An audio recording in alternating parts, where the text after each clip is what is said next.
Nielsen. ¿Cómo estás, Miguel? Muy bien, Elaine, y yo quiero darte la bienvenida porque tú vienes a reemplazar a Patricia, que continúa en el ministerio con nosotros, como tú sabes, pero ya en otra capacidad, haciendo otro tipo de trabajo. Pero qué bueno que podemos iniciar esta nueva temporada contigo y sobre todo con un tema tan relevante como es el tema del aborto y la dignidad de la vida.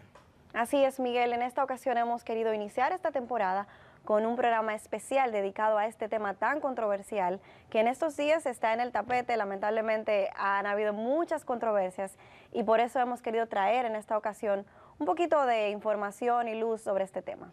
Mira, yo creo que es bueno hacer un poco de historia porque cuando tú conoces la historia puedes entender mejor lo que está pasando en el presente. El 22 de enero del año 1973, la Suprema Corte de Justicia del estado de Texas aprueba el aborto en Estados Unidos en el caso histórico de Roe versus Wade. Ese mismo día, la Suprema Corte de Justicia en otro estado, el estado de Georgia, aprueba también lo que es la práctica del aborto en este otro estado, aduciendo o alegando que esto es posible cuando la salud de la madre estuviera en riesgo. Y sin embargo, al mismo tiempo, la Suprema Corte de Justicia de ese estado pasó a definir la salud de la madre como cualquier cosa que pudiera afectarla físicamente, emocionalmente, psicológicamente. Y tú sabes entonces lo que ha ocurrido desde ese momento hasta el día de hoy. Me imagino que esa decisión abrió una gran brecha entre lo que ha tenido varias consecuencias. Claro, inmensas consecuencias, porque a partir de ese momento cualquier médico, cualquier ginecobstetra que pudiera decir que la salud de su paciente estaba afectada de cualquier modo que la ley permitiera, podía estar cubierto o tener amparo legal precisamente para llevar a cabo lo que es esto que ha sido definido como aborto. Por tanto, el término el riesgo de la salud de la madre es un término muy amplio, muy ambiguo y es un término que yo creo que debe evitarse porque bajo ese término son muchos los millones de abortos que se han hecho a partir del año 1973 cuando se aprueba en Estados Unidos esta medida. Miguel, el doctor Bernard Nathanson se hizo famoso en Estados Unidos por propulsar leyes del aborto. Sin embargo, llegó un momento en que él no pudo continuar haciendo esto debido a nuevas convicciones desarrolladas por él en torno al respeto de la vida del feto. Sí, así es. Es interesante su historia porque Bernard Nathanson es un individuo que se hizo famoso en un momento dado precisamente por sus convicciones a favor del aborto. Llegó a ser el responsable de unos 75,000 abortos, aunque él solamente practicó unos 5,000 de ellos, pero él era el presidente o el director de esta clínica famosa en New York que practicaba aborto. Y él fue conocido como el rey del aborto. Y él mismo, después que él se convence de que realmente esto debía pararse, él hace revelaciones que en un momento que en sus inicios no fueron dadas a la revelación pública. Y entre esas cosas él reveló, número uno, que las encuestas iniciales para la aprobación de esta ley fueron manipuladas. Número dos, que se hizo toda una campaña para convencer a individuos y a la prensa en particular de que esto era una idea novedosa, liberal, avanzada, sofisticada. Se hizo un esfuerzo en encontrar personas que siendo católicas pudieran decir yo soy católico pero estoy a favor de esta ley y finalmente se hizo otro esfuerzo en la dirección de suprimir toda evidencia científica que pudiera avalar, apoyar el hecho de que la vida comienza en el momento de la concepción y tú tienes entonces ahí toda una maraña, toda una campaña inicial para esconder la verdad detrás de los hechos. Se podría decir que ellos elaboraron encuestas básicamente porque estaban manipulando la información. Así es, y al tú manipular la información manipulas al público entonces. Así es. Miguel, el caso más famoso en Estados Unidos que mencionaste al principio, Roe versus Wade, la paciente denominada Jane Roe, cuyo nombre verdadero era Norma McCorvey, luego de haberse legalizado el aborto en base a su caso, me impresiona saber que ella nunca se practicó un aborto y que terminó llevando su embarazo a un feliz término y de hecho dio luego a su hijo en adopción. Esa es la historia y por eso es que yo creo que es importante que conozcamos la historia, porque básicamente lo que ella confiesa posteriormente, cuando ella se convence de que no debe tener un aborto y también se convence de que el aborto no debiera ser legalizado, lo que ella confiesa en ese momento es, número uno, que sus abogados la usaron, la usaron para usar su caso para la aprobación del aborto, y ahora que ella ha cambiado de opinión, se ha convertido en una defensora de la vida en contra precisamente de las prácticas de este aborto, cuyo caso, cuyo primer caso realmente para la legalización fue su propio hijo, a quien ella terminó salvando y dando en adopción, que fue mucho mejor. Las cifras son mundialmente conocidas. En Estados Unidos se habla de que 1 de cada 3 embarazos es deliberadamente abortado y que el número de abortos cada año ha ido en aumento. Se habla de una cifra escandalosa: 42 millones de seres humanos son abortados al año. A lo largo de la historia, ¿cuál ha sido la posición de los médicos frente al aborto? ¿Cuándo comienza a liberalizarse esta práctica, Miguel? Yo creo que cuando tú analizas la historia te das cuenta que es increíble que culturas más primitivas a las nuestras tenían más sensibilidad hacia lo que es el significado de la vida que lo que nosotros tenemos hoy. Déjame leerte algo del juramento hipocrático que data del año 400 aproximadamente antes de Cristo, y este es precisamente el juramento médico tradicionalmente que se conoció por muchos años. Y dice lo siguiente: el régimen que yo adopte será para el beneficio de mis pacientes, de acuerdo a mi habilidad y mi juicio, y no para dañar a nadie. A nadie daré una medicina que le sea letal, aun si el paciente me lo pide. Tampoco aconsejaré que esto se haga, y específicamente o especialmente no ayudaré a una mujer a procurar un aborto. De manera que culturas anteriores tenían un respeto hacia lo que hoy conocemos en otros círculos como la santidad de la vida, algo que nosotros hemos ido perdiendo en la medida en que hemos ido considerando al ser humano simplemente como el producto de la evolución de la materia, y por tanto el ser humano se ha llegado a considerar al ser humano simplemente materia evolucionada de la cual podemos deshacernos cuando nos sea inconveniente. Y ahí es donde estamos hoy. Miguel, muchos sostienen la tesis de que como un feto de 26 o 28 semanas de edad no podría sobrevivir por sí solo, entonces los abortos deberían permitirse en estos casos o en este rango de edad, porque prueba de que un ser humano obviamente no sobreviviría si naciera, o sea, no podría sobrevivir por sí solo. Bueno, pero mira la debilidad de esa lógica. Un niño de 9 meses, un niño de término que nace, él no puede sobrevivir por sí solo, él se moriría también, él necesita la asistencia de su madre aún después de haber nacido. Ellos han alegado que no son realmente seres humanos. Bueno, vamos a hablar un poquito de eso, pero en los inicios, en los años de 1970, se hablaba de que un feto, como no podía sobrevivir por sí solo, anterior a la semana 27 o 28, que entonces no debíamos considerarlo como un ser humano y podíamos abortarlo. Sin embargo, la ciencia ha ido mejorando y ahora nosotros tenemos, hace un par de años, el año 2007, en Florida, nació el bebé más joven que se conoce, a 21 semanas y 6 días. Entonces ahora estamos en capacidad de poder apoyar la vida y soportarla a una edad de 21 a 21 semanas y media. Posteriormente tendremos la oportunidad de apoyar esa vida y ayudarla a que acabe de desarrollarse en etapas mucho más tempranas. Entonces, si vamos a usar la ciencia para definir la vida, cada vez que la ciencia avance vamos a tener que mover la definición de vida más cerca al momento de la concepción, que es exactamente lo que nosotros creemos, que la vida comienza en el momento de la concepción y no podemos definir la vida de manera pragmática. Miguel, en la actualidad se propugna para que se apruebe el aborto en aquellos casos donde la vida de la madre está en peligro.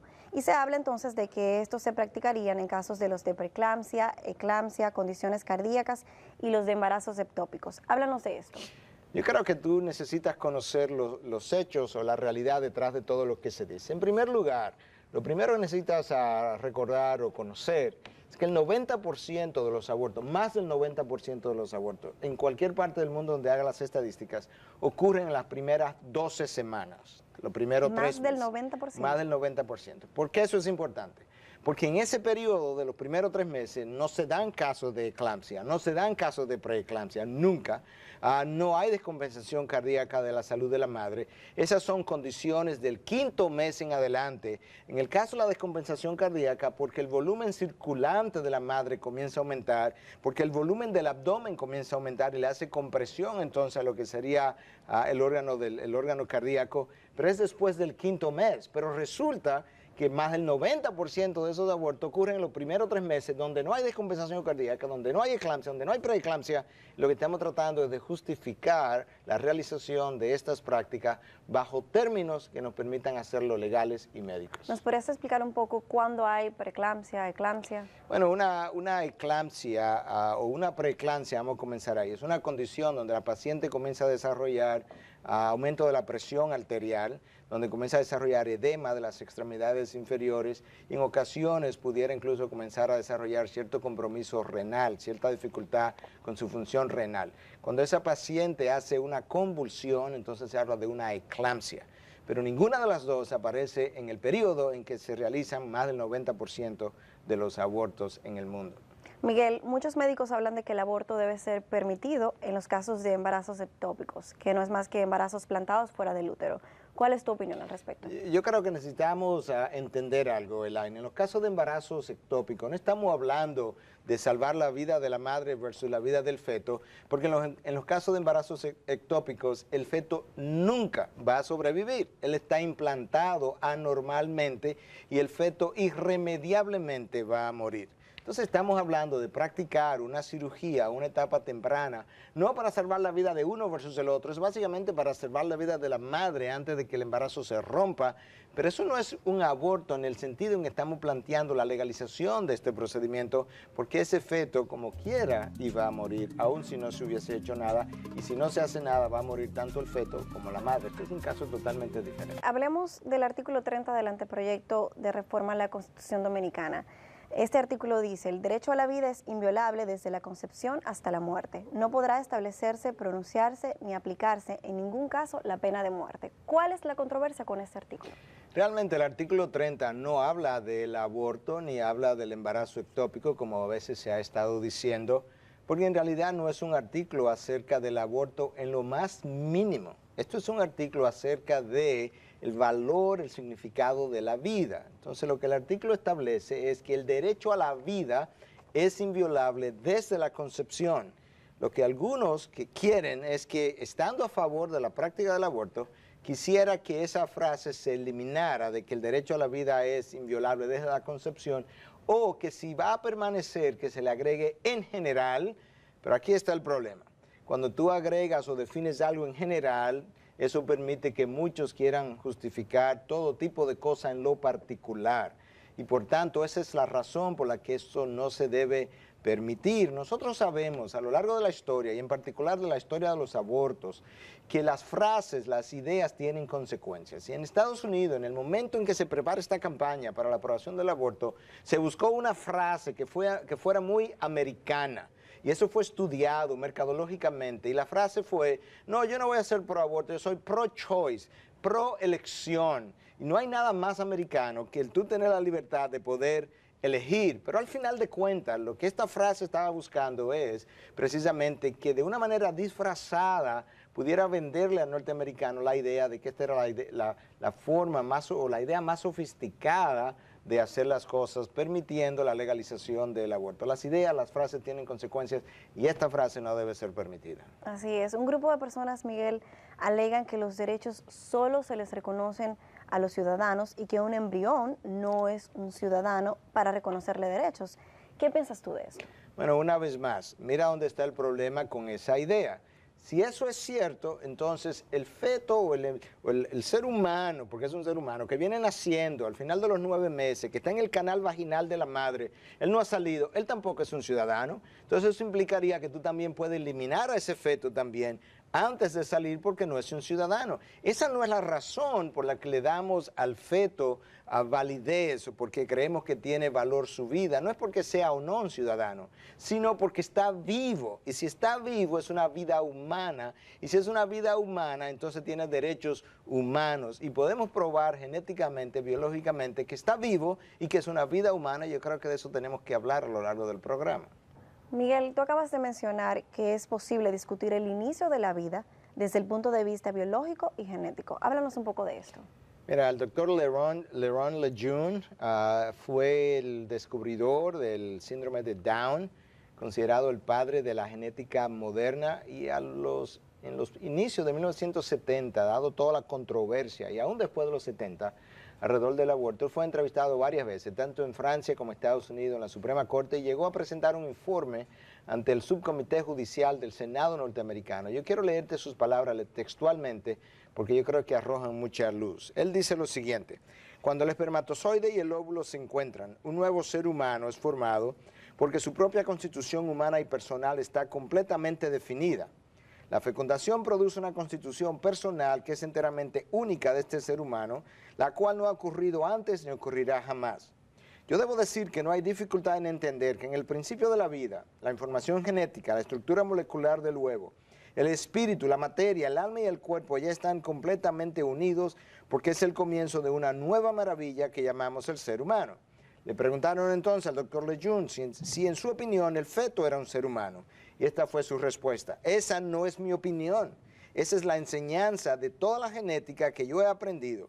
No hay duda de que es un ser humano porque no es un ser chimpancé, por tanto es un ser humano. Ese es el veredicto de un hombre de ciencia, considerado hoy el padre de la genética moderna. Tenemos que prestar atención a lo que no solamente Dios nos pueda decir, que es donde radica la última opinión, pero la ciencia está avalando precisamente lo que ya antes conocíamos a partir de lo que Dios ha revelado. Miguel, ¿cómo definirías la vida desde el punto de vista de la ciencia? Mira, yo creo que definir la vida desde el punto de vista de la ciencia es más sencillo que definirla desde el punto de vista filosófico o religioso, si quisiéramos hablar de eso. Pero hablar un poquito de la ciencia, de la biología, nosotros sabemos que cuando algo tiene metabolismo, cuando algo es capaz de crecer, cuando algo es capaz de dividirse, eso tiene vida. Cuando tú unes el espermatozoide y el óvulo, tú tienes ahora una nueva entidad llamada cigoto. Ese cigoto tiene metabolismo, es capaz de dividirse autónomamente y es capaz de crecer, se crece y se divide. Entonces el cigoto tiene vida. La pregunta es, ¿qué clase de vida es? ¿Es vida porcina, canina, vacuna o es vida humana? Bueno, resulta que los donantes de estas células fueron dos seres humanos y el aporte genético fueron cromosomas humanos, de tal manera que esta nueva vida no puede ser otra que no sea vida humana, y si es vida humana tiene derechos humanos. Y yo creo que una vez más nosotros podemos ver que aún la ciencia avala el hecho de que esta nueva entidad es un ser humano. De hecho, el artículo 4, acápite 1 de la Convención Americana de los Derechos Humanos expresa que toda persona tiene derecho a que se respete su vida y que ese derecho debe ser respetado desde el momento de la concepción. ¿Tú entiendes bien lo que ese artículo 4 dice ahora? Que el derecho de esa persona, el derecho a la vida de esa persona debe ser respetado, eso es según la Declaración de los Derechos Humanos, la Declaración Americana de los Derechos Humanos, desde la concepción. Eso implica que esa declaración reconoce que la vida comenzó al momento de la concepción, porque si esa nueva entidad tiene derechos humanos que hay que respetarlos desde ese momento, tiene que ser un ser humano, porque solamente le concedemos derechos humanos a seres humanos. Y yo creo que eso está tan claro como el agua. Así es, Miguel. En una ocasión hablaste en este programa acerca de ciertos criterios usados para saber o determinar si una persona tenía vida. No todos tuvieron la oportunidad de escucharte en ese momento, así que me gustaría que volvieras y nos refrescaras con esos conceptos. Mira, son conceptos, definiciones que la misma Universidad de Harvard en Estados Unidos, en Boston, ha usado por años. Pero antes de yo mencionarte esos criterios, una vez más, increíble que tú tienes a múltiples personas que dicen no saber cuándo comienza la vida y sin embargo están dispuestas a eliminar millones de individuos en quienes ellos no saben si tienen vida o no y que potencialmente están eliminando millones de seres humanos y que lo puedan hacer con una conciencia tan tranquila. Pero volviendo entonces ahora a los criterios de la Universidad de Harvard, mira qué es lo que ocurre. Cuando un paciente está en una enfermedad terminal y la Universidad de Harvard y otros han querido determinar si todavía hay vida en esa persona, han establecido ciertos criterios. Y aquí están los criterios. Número 1, si el paciente responde a estímulos profundos o estímulos externos de dolor. Número 2, si el paciente tiene reflejos profundos. Número 3, si hay movimientos espontáneos de parte del paciente o esfuerzos espontáneos. Y número 4, si el electroencefalograma que registra las ondas eléctricas del cerebro tiene ondas que puedan ser registradas, entonces se concluye que todavía hay vida en esa persona. Bueno, resulta, Elaine, que el feto tiene movimientos respiratorios espontáneos, responde a estímulos dolorosos, el feto tiene reflejos profundos y por último, el cerebro del feto tiene ondas eléctricas que son recogibles o registradas. De manera que usando los criterios de la Universidad de Harvard, tenemos que concluir que el feto también tiene vida. Y si tiene vida, no puede ser otra que vida humana, como ya hemos venido hablando. Miguel, ¿cuáles entiendes tú serían las consecuencias de la aprobación de leyes a favor del aborto? Tenemos que recordar la historia, el pueblo que olvida su historia está condenado a repetirla de nuevo. Nosotros vivimos en una sociedad o somos seres humanos que nos vamos desensibilizando con las prácticas de cualquier cosa, no importa cuál sea esa práctica. Bueno, tú comienzas a practicar los abortos como ha comenzado y el ser humano comienza a experimentar una desensibilización hacia lo que es el valor de la vida humana. Y tú tienes ahora al doctor Peter Singer, considerado como el filósofo más influyente de nuestra época, profesor de filosofía de Princeton. Y este profesor, en un artículo publicado en la revista médica Pediatrics en el año 1983, estamos hablando de muchos años atrás, decía que el niño aún después de nacido no adquiría personalidad hasta después de varias semanas de haber nacido y que por tanto niños nacidos con problemas de anomalías, con retraso mental, varias semanas después de haber nacido también podrían ser eliminados porque ellos no tienen una personalidad humana y por tanto su derecho a la vida no tiene que ser reconocido todavía. Nosotros tenemos que temerle más a nuestros profesores hoy en día que al ciudadano común y corriente de la sociedad. Esto, Miguel, es una forma pragmática de definir la vida. Claro, y cada vez que tú comienzas a definir la vida de una manera pragmática, tú terminas donde terminó Hitler. Hitler comenzó a eliminar a aquellos que estaban más enfermos, aquellos que estaban, que eran mentalmente retrasados, y de ahí continuó entonces eliminando posteriormente a los judíos y luego a los católicos y eventualmente a todo el mundo que se opusiera a su régimen. Eso es lo que ocurre cuando tú emprendes esa espiral hacia abajo en descenso que te va desensibilizando y tú le vas dando a la vida cada vez menos valor. Miguel, te comentaba en el bloque anterior que en años recientes Estados Unidos estuvo involucrado en una controversia acerca de lo que ellos han llamado partial birth abortion o en español aborto de nacimiento parcial. Algunos han considerado algo horripilante este mecanismo que ellos han inventado, se podría decir. Háblanos acerca de esto. ¿Cuál es el estado de esa ley actualmente en Estados Unidos?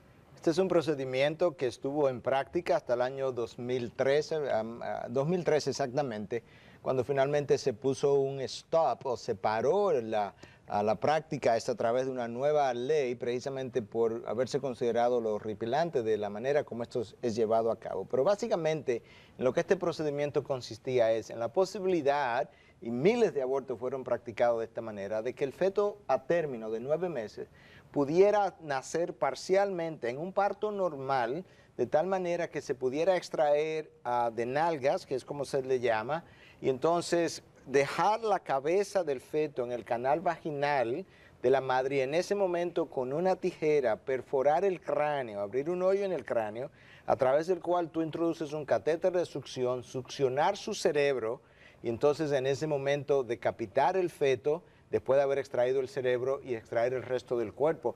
Miles de abortos fueron ejercidos de esa manera. O sea, sacan todo el cuerpo y solamente queda la cabeza. La cabeza en el canal vaginal, por eso se llama partial birth abortion o aborto de nacimiento parcial, porque ya ha nacido el feto parcialmente. Y eso se practicó en Estados Unidos hasta el año 2003 y todavía hay presiones hoy en día para tratar de reinstaurar ese procedimiento. ¿Te das cuenta de qué es lo que ocurre? Tú comienzas un procedimiento en una dirección, tú lo practicas lo suficiente, te vas desensibilizando y luego tú llegas a prácticas que cuando tú miras hacia atrás tú dices, ¿cómo es posible que seres humanos hayan podido permitir y hacerle algo semejante a otros seres humanos indefensos como estos niños? ¿Hasta cuántas semanas, Miguel, se permitía esto? Hasta el final, los 9 meses. Los 9 meses. Los 9 meses, ya el feto que está naciendo en un parto normal, en una labor de parto normal, a esos fetos se les practicaron estos procedimientos. Miguel, aquellos que han sido capaces de aprobar algo como esto, alegan que el feto no tiene vida ni derechos, hasta que sale del vientre por completo, lo cual mencionabas anteriormente, y han aludido al hecho de que los abortos pueden realizarse con facilidad porque los fetos no pueden sentir dolor. Bueno, esa es otra de las mentiras que ha sido publicado. La evidencia médica ha ido montándose cada vez más y nosotros sabemos varias cosas. Por un lado, nosotros sabemos que para el día 43 ya el cerebro comienza a tener ondas eléctricas registrables en un electroencefalograma. Estamos hablando de 6 semanas, 43 ¿Eso qué quiere días. decir? ¿Que está registrando ondas? Tú tienes un cerebro que ya está funcionando y que parte de su funcionamiento genera ondas eléctricas cuando tú haces los estudios necesarios, como lo hace en un humano que ya ha nacido, tú puedes encontrar o registrar esas ondas. Ese es el cerebro que es capaz de sentir dolor porque ya ha comenzado a funcionar. Para la 9ª semana, el feto es capaz de cerrar el puño cuando tú le colocas un objeto sobre su mano y el feto comienza a chuparse el dedo. Para la 10ª semana, ese feto es capaz de responder al tacto y para la 12ª semana, 12 semanas, el feto está formado por completo. Ya a partir de la 12 semanas no va a haber más formación en lo más mínimo de los órganos. Están todos formados, simplemente van a crecer. Eso te da una idea entonces de a partir de cuándo tú tienes la habilidad del feto de sentir dolor. Eso es lo que lleva a este doctor que tú mencionabas anteriormente, Bernard Nathanson, el rey del aborto, como se le conoció. En un momento dado, haciendo una sonografía, él se convence de este hecho horripilante y él termina sus prácticas y termina de apoyar estas prácticas. Él renuncia en el año 1972 de esta clínica que él dirigía en New York, donde se practicaron hasta 75,000 abortos en el tiempo que él la dirigió, pero finalmente él logra poder producir esta sonografía en el año 1985 con la ayuda de un amigo, donde él ve el feto abrir la boca en un momento de expresión de dolor y hacer una expresión facial en el momento que el feto está siendo agarrado con una pinza para ser abortado. Nosotros sabemos hoy en día que el feto es capaz de producir dolor, de sentir dolor, perdón. Aparte de este caso, Miguel, ¿qué otra evidencia tenemos acerca de la posibilidad de que el feto pueda sentir dolor? Yo creo que la evidencia es mucha. De hecho, algo que ha sido documentado en el trabajo pionero de Sir William Lilly, considerado el padre de la fetología. Yo quiero leerte literalmente lo que ha sido publicado en este libro llamado Abortion, Questions and Answers, en el año 1991. El texto dice lo siguiente: ultrasonografía en tiempo real, la fetoscopía, el estudio del electrocardiograma fetal y del electroencefalograma han demostrado una respuesta marcada de parte del feto al dolor, al tacto y al sonido. El hecho de que el feto responde a la intensidad de la luz en el útero, al calor, al frío y al sabor, al cambiar la naturaleza química del líquido que el feto ingiere, ha sido ampliamente documentado en este trabajo pionero precisamente de Sir William Lilly, y esto tú lo puedes encontrar en este libro, Abortion, Question and Answer, publicado en el año 1991, y yo creo que nosotros tenemos que ser muy cuidadosos cuando estamos incurriendo en prácticas que pudieran ser consideradas por otros como atrocidades, cuando tú tienes un feto de meses que experimenta dolor siendo succionado por una máquina y literalmente algunos han documentado cómo la máquina despedaza miembros del cuerpo según lo va succionando, y esto está haciendo sentido por ese feto, de manera que tenemos que ser cuidadosos cuando nosotros comenzamos a hablar de lo que es la vida, el respeto a la misma y demás.